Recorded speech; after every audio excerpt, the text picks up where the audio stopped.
ప్రధాని మోదీ మరోసారి విదేశీ పర్యటనలకు సిద్ధమయ్యారు. ఇవాల్టి నుంచి ఈ నెల 11 వరకు 3 దేశాల్లో పర్యటిస్తారు.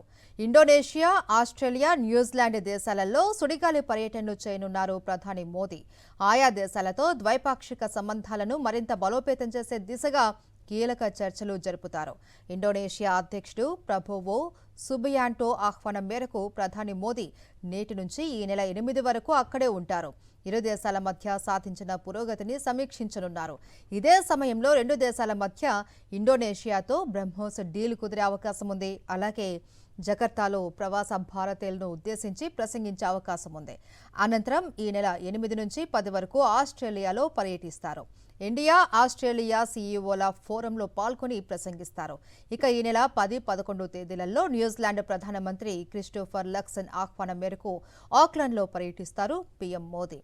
ఇరు దేశాధినేతల మధ్య ద్వైపాక్షిక చర్చలు జరుగుతాయి.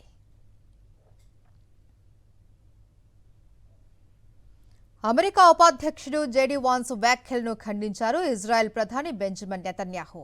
యావత్ ప్రపంచంలో శక్తివంతమైన అమెరికా మద్దతు మాత్రమే ఇజ్రాయెల్కు ఉందని వ్యాఖ్యానించడంపై మండిపడ్డారు.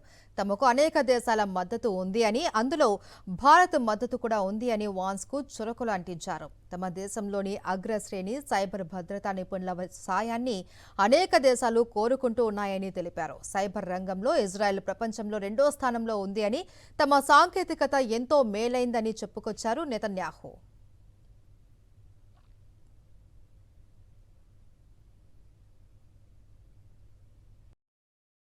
మరిన్ని అప్డేట్స్ కోసం ఛానల్ ను సబ్స్క్రైబ్ చేయండి. నోటిఫికేషన్స్ కోసం బెల్ ఐకాన్ పై క్లిక్ చేయండి.